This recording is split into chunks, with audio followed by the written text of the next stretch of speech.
Hello friends. तो आज हम लेकर आए हैं आप लोगों के लिए रेलवे के मैथमेटिक्स के एक टॉपिक को, नंबर सिस्टम, जिसको रेलवे ने ग्रुप डी के एग्जामिनेशन में बहुत बार पूछा है। मतलब हर सेट अगर आप उठा के देख लो तो हर सेट में 2 क्वेश्चन तो इससे रहते ही हैं। तो चलिए शुरू करते हैं इस टॉपिक के डिस्कशन को। अपना पहला सवाल है कि कौन सी संख्या इनमें से दी गई जो है वो 9 द्वारा विभाज्य है। Which of the following number is divisible by 9। तो देखो बहुत आसान तरीका होता है डिविजिबिलिटी चेक करने का। यहाँ बताना है कि 9 से कौन विभाज्य है। तो देखो बेसिकली जब 9 से विभाज्य आपको चेक करना होगा तो इसमें करने का ट्रिक क्या होता है कि आप पूरे के पूरे संख्या का सम टोटल कर ले। जैसे यहाँ पर संख्या दिया हुआ है 56112, तो मैंने क्या किया 5+6+1+1+2। तो मैंने क्या पाया कि 5+6 हो गया 11, 11+1 12, 12+1 13, 13+2 15। और आपको पता है कि 15 कभी भी 9 से नहीं कटेगा, क्योंकि डिविजिबिलिटी चेक करने के लिए 9 से भाग लगाना होता है। तो 15 जब 9 से कटेगा नहीं तो ये तो आंसर होगा नहीं। अब चलते हैं इस ऑप्शन में। इसको आप जब जोड़ोगे तो 4+9+6+5+3 जब आप चेक करते हो तो आपको क्या मिलता है 4+9 13, 13+6 19, 19+5 24 और 24+3 27। आपको पता है कि 27 से 9 अच्छे तरीके से 3 बार में कटता है।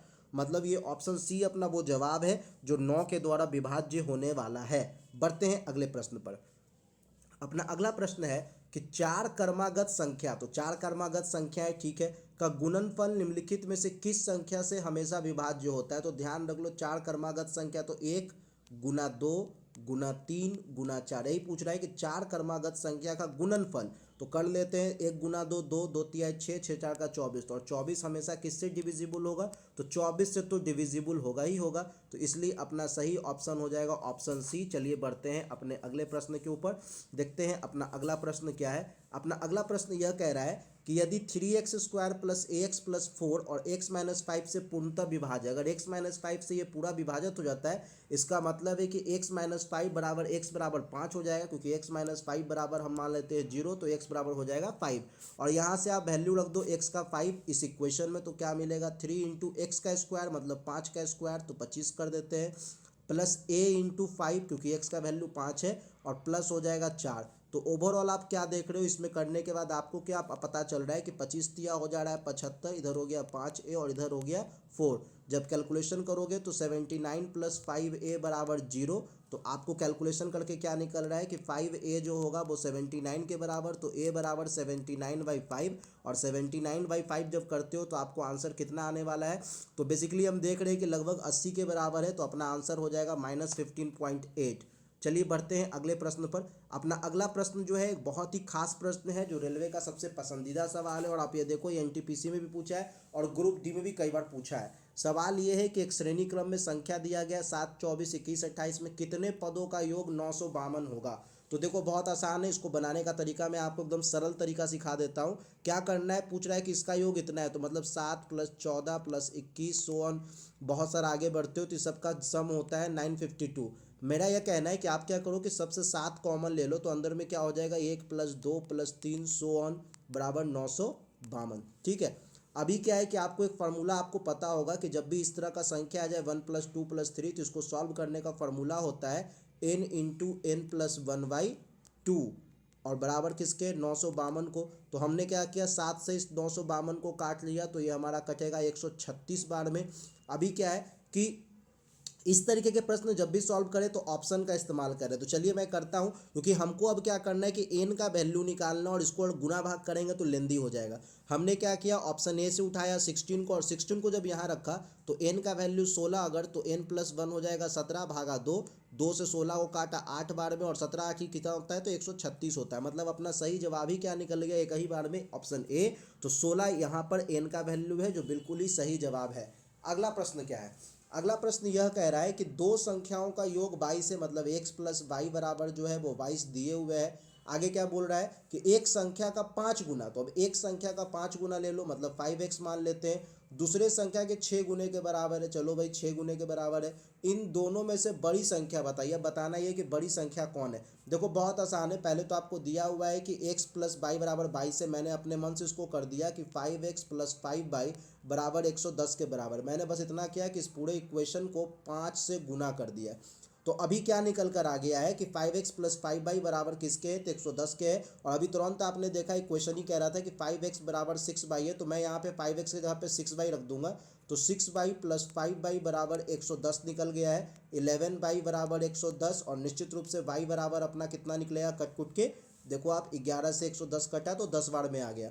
तो जब y 10 है तो निश्चित रूप से आप अगली संख्या निकाल सकते हो, क्योंकि अगली संख्या पहले ही बोल दिया था कि दो संख्याओं का सम 12 है। तो अगर y 10 है तो x कितना होगा, निश्चित रूप से 22 से, सॉरी दो संख्याओं का सम 22 है। तो अगर एक संख्या 10 है तो दूसरी संख्या ऑटोमेटिक है कि 12 होने वाली। और सवाल क्या है कि इन दोनों में से बड़ी संख्या कौन है, तो छोटी संख्या 10 और बड़ी संख्या 12 है, तो मतलब अपना सही ऑप्शन हो जाएगा ए। चलिए बढ़ते हैं अगले प्रश्न की ओर। अपना अगला प्रश्न क्या कह रहा है, प्रश्न यह कह रहा है कि दो संख्याओं का गुणनफल दिया हुआ है। मान लेते एक संख्या x और एक संख्या y, दोनों का गुणनफल है 9375। क्या बोल रहा है भाई, जब सबसे बड़ी संख्या का सबसे छोटी संख्या से विभाजित किया जाता है तो भागफल 15 है। मतलब अगर मान लेते x बड़ी है और y छोटी है, जब विभाग करते हैं तो भाग करने पे आंसर आता है 15। तो इसका मतलब साफ है कि x बराबर जो है वो 15y के बराबर, और हम यही काम यहाँ भी करने वाले हैं। यहाँ क्या बोला था कि दो संख्याओं का गुणनफल इतना है, तो यहाँ पर तो ये गुणनफल था। तो हमने क्या किया कि x बराबर 15y जब रख देंगे तो ये हो जाएगा 15y गुना y बराबर 9375। तो अभी क्या है कि 15 से जब इसको आप काटोगे 9375 को जब आप 15 से बेसिकली काटोगे तो आपको मिलने वाला है 625। और अभी क्या है यहाँ वाई स्क्वायर बराबर 625 है, तो वाई बराबर निश्चित तौर पे कितना हो जाएगा 25 हो जाएगा। आगे बोल रहा है कि इन संख्याओं का योग ज्ञात कीजिए, मतलब x प्लस वाई आपसे पूछ रहा क्या होगा। तो जब आपने y निकाल लिया 25 तो निश्चित रूप से आप x निकाल लो, क्योंकि x बराबर 15y है। तो यहाँ पर कितना हो जाएगा 15 गुना 25, और 15 गुना 25 कितना होता है अगर आप करोगे तो ये होता है 375। तो x 375 है, y 225 है, तो 375 प्लस 25 जब जोड़ोगे तो ओवरऑल कैलकुलेशन आएगा 400। और इस सवाल का सही जवाब है ऑप्शन ए, जिसका आंसर है 400। अगले प्रश्न पर आते हैं मित्रों। अपना अगला प्रश्न है कि यदि दो संख्याओं का योगफल 13 है और उनके वर्गों का योगफल 97, मतलब x प्लस वाई बराबर 13 दे दिया है और x square plus y square बराबर 97 दिया है, तो आपसे पूछ रहा है कि उनका गुणनफल मतलब एक्स वाई क्या होगा। देखो बहुत आसान प्रश्न है, करना कुछ भी नहीं है। आपको क्या करना है कि एक्स प्लस वाई का होल स्क्वायर कर दीजिए, तो क्या हो जाएगा एक्स प्लस वाई का होल स्क्वायर बराबर 13 का भी स्क्वायर हो जाएगा यहाँ। तो एक्स प्लस वाई का होल स्क्वायर क्या होता है, A square plus B square plus 2ab, मतलब 2xy यहाँ तो हो जाएगा। और 169 हो जाएगा 13 का स्क्वायर यहाँ पर बेसिकली।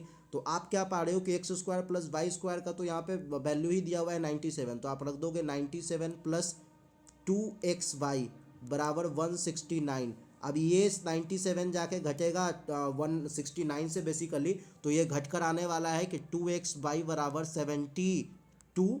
और जब एक्स बाई आप निकालोगे, तो एक्स बाई बराबर कितना हो जाएगा 72/2, मतलब कट कुट कर आंसर आएगा 36। और आप देखो अपना ऑप्शन बी है 36, जो है बिल्कुल ही सही जवाब।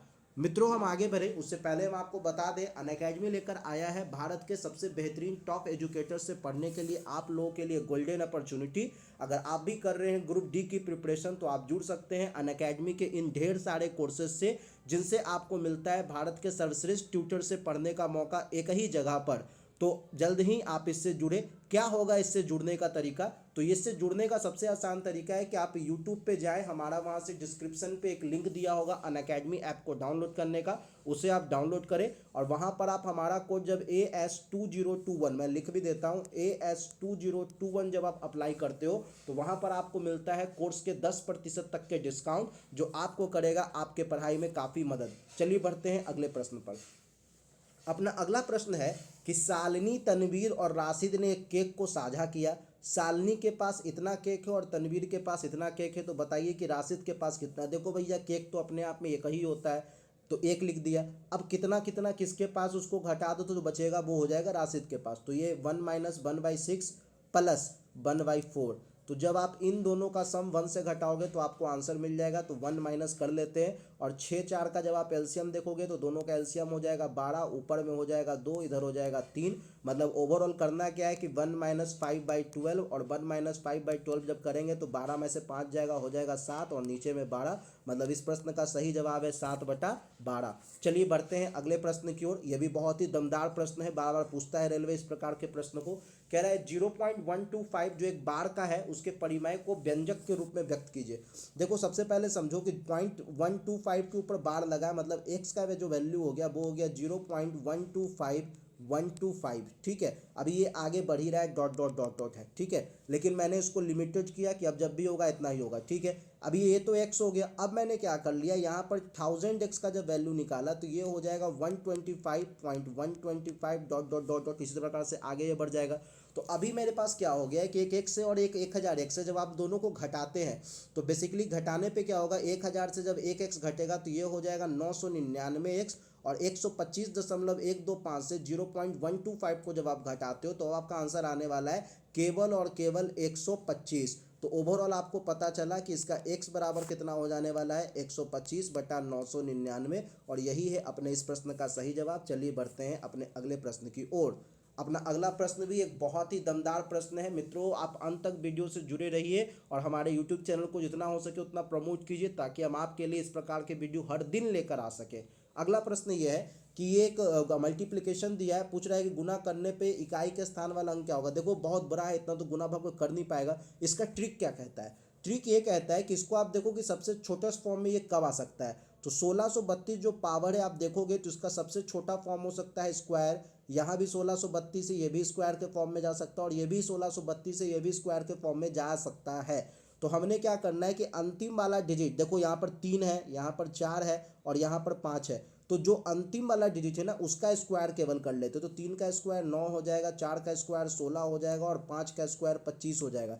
करना कुछ नहीं है, बस गुना कीजिए, 9 छक्का 54, और 54 को जब 5 से आप गुना कर देते हो तो 54 को 5 से गुना करने पे अंत में आता है 220, और अंत में 220 के अंत में क्या आता है, 0। तो इस प्रश्न का सही जवाब है 0। मतलब जब इन सब को आप गुना करेंगे तो अंत का जो डिजिट होगा, मतलब शुरू में जो भी हो 1 2 3 4 5 6, अंत में क्या आने वाला है, 0 ही आने वाला है। तो ऑप्शन बी जो है इस प्रश्न का है सही जवाब। अगला प्रश्न क्या कह रहा है, अगला प्रश्न है कि इनमें से किस संख्या के सर्वाधिक भाजक हैं, मतलब इनमें से कौन सा ऐसा संख्या है जिसको डिवाइड लगाया जाए तो सबसे अधिक बार कटेगा। देखो ऐसे प्रश्न को करने का सबसे अच्छा तरीका होता है कि आप एलसीएम लेना शुरू कर दीजिए।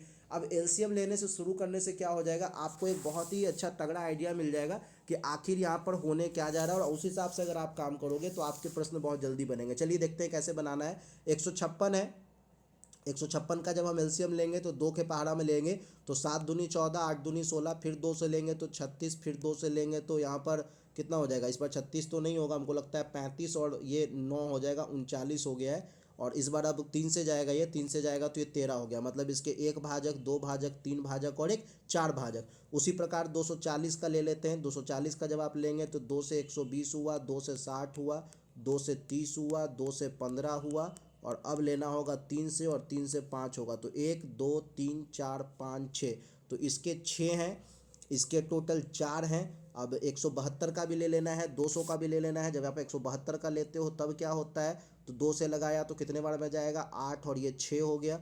फिर 2 से लगाएंगे तो 43, और हमको नहीं लगता है 43 किसी पहाड़ी से जाएगा तो इसका 3 होगा। अब लेते हैं 200 का, जब 200 का लेंगे तो क्या होगा, पहले लिया 2 से तो 100 हो गया, फिर लिया 2 से तो 50 हो गया, फिर लिया 2 से तो 25 हो गया, और 5 से लेना पड़ेगा।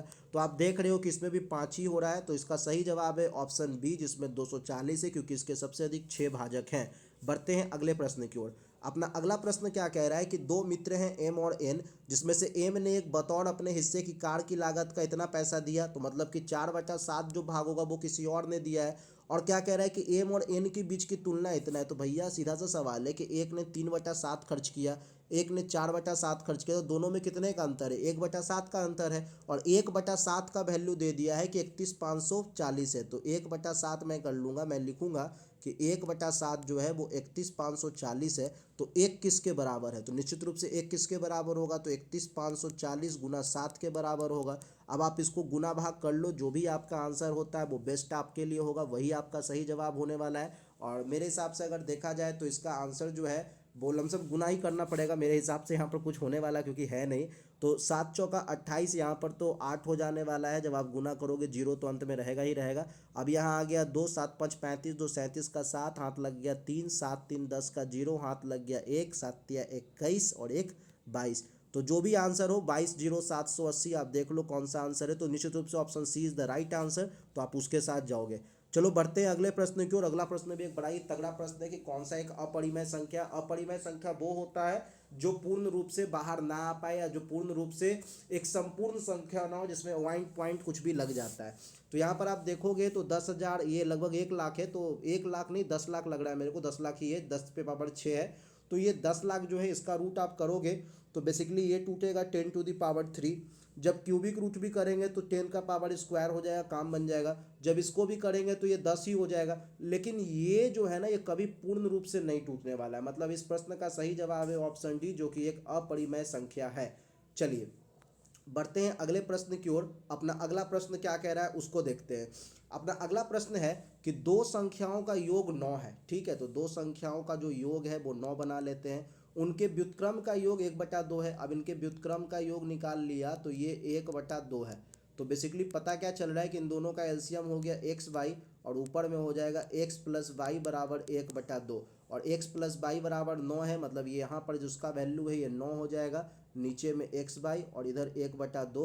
तो निश्चित रूप से एक्स वाई बराबर कितना हो जाएगा, 9 दूनी 18 हो जाएगा। तो इस प्रश्न का कह रहा है कि इन संख्याओं में से एक है। अच्छा, इन दो संख्याओं में से आपको बताना है कोई एक कितने हो सकते हैं। तो ठीक है, कोई दिक्कत नहीं है। एक्स वाई बराबर कितना हो गया है, 18 हो गया है। देखो एकदम कॉमन सेंस लगाओ, जवाब पालो, यही वाला प्रश्न ही है। अभी क्या मैं कर दे रहा हूँ कि अगर 6 + 3 कर दें तो 9 हो जाता है, और 6 × 3 कर दें तो 18 हो जाता है। मतलब इनमें से कोई आंसर होगा, या तो 6 या तो 3। तो देखो इस प्रश्न का सही ऑप्शन केवल 6 दिया, 3 दिया नहीं है, इसलिए डी जो होगा वो हमारा बिल्कुल ही सही जवाब होने वाला है। मित्रों अभी के इस क्लास में बस इतना ही है, लेकिन आप लोगों के लिए एक बहुत ही खास मैसेज है। हमने बनाया है ब्रह्मास्त्र, जिस ब्रह्मास्त्र में हमने रेलवे ग्रुप डी के पूछे गए उन सारे प्रश्नों का सिलेक्शन किया है, कलेक्शन किया है, जो रेलवे ग्रुप डी बारंबार पूछता है। मतलब ये टीसीएस का भी पसंदीदा सवाल है और रेलवे के ग्रुप डी का भी पसंदीदा सवाल है। आप इस किताब को कहाँ से खरीदोगे, तो आप जब यूट्यूब के डिस्क्रिप्शन में जाते हो तो वहाँ से मिलता है। इस बुक को परचेज करने का आपको गोल्डन अपॉर्चुनिटी। अपने इस गोल्डन अपॉर्चुनिटी को जाने नहीं दें, आज ही हमारे ब्रह्मास्त्र के पैक को लें